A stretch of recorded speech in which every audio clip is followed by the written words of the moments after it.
Hey, I'm Jimmy Rogers, and I'm here from geeksersexy.net, and we're checking out the ThinkGeek headquarters. Now, if you haven't heard about ThinkGeek before, let me tell you, they sell everything that you've ever heard of that's cool.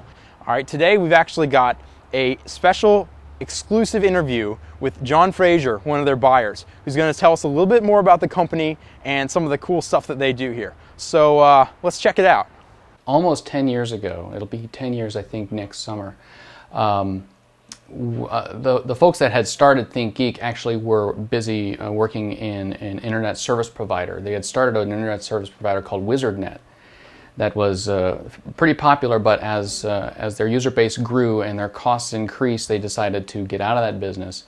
But they didn't have another plan yet, so they, at around about the same time they were going through an anniversary. They printed up WizardNet anniversary t-shirts, and they realized how cool they were and how cheap they were, and they could sell them for a lot of money and make a lot of money. So they thought, well, let's make some nerdy t-shirts, and they had maybe like 2 or 3 bookshelves full of t-shirts, and those sold well, and that generated a little bit more money, and they made more t-shirts and bought some product and brought those in, and eventually we caught the attention of the people at Slashdot.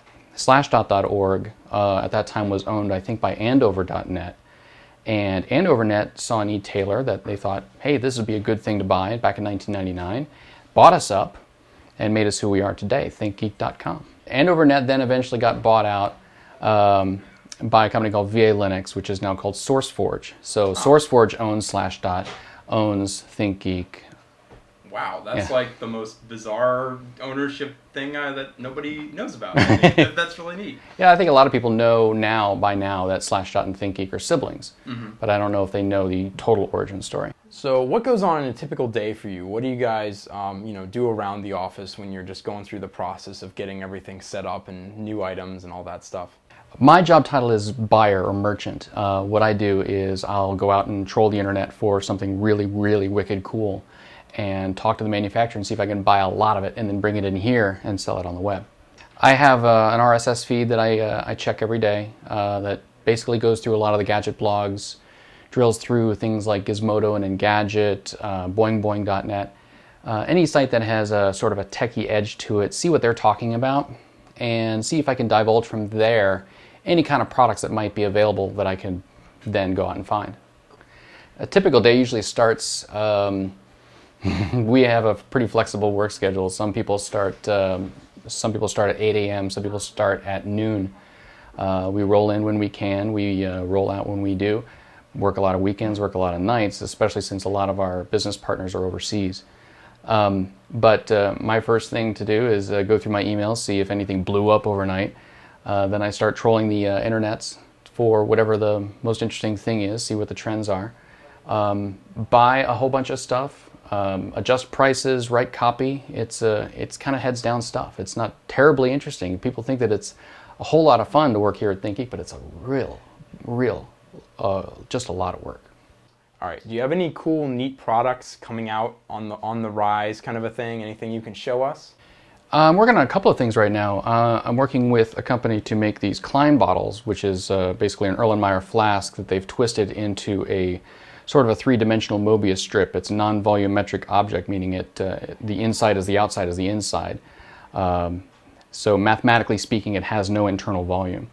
So we're trying to get those made. I'm working with another manufacturer to have some inexpensive monocular night vision goggles. So we'll have those out, I think, in a couple of months. What else do I have? Oh yeah, here's a LiveScribe pen. Have you seen these things? These are very, very cool. So I've been using that. Actually, today I started playing with that. Got all kinds of toys. Yeah, they're all sort of surrounding me at this point. So, as a buyer, where do you get all this awesome stuff? Where do you find it? How do you get your hands on it? Do you make it all yourself, or do you get it ordered? Is it some kind of a fusion between those two things? A lot of the stuff we'll buy from another manufacturer, and the advantage there is that we don't have to buy an entire production line's worth. A typical production line is like 5,000, 10,000 units of something. That costs a lot of money, especially on something we've never tried before. So when a manufacturer comes out with, say, a portable hard drive that we think is really cool, we don't have to buy their whole production run. We can just buy a little bit of it, try it out. That works out well. Maybe we'll talk to them about doing something special just for us. Or if we have our own idea, we have a merchant who's solely responsible for making our own custom stuff. And we deal with a couple of manufacturers in China who put this stuff together, slap a ThinkGeek label on it, ship it out. So the items that are like your biggest sellers ever, most popular things that you're known for specifically? Probably the best seller of all time would have to be our Force FX lightsabers. Very awesome. Oops. This one is an old one, I guess. There we go.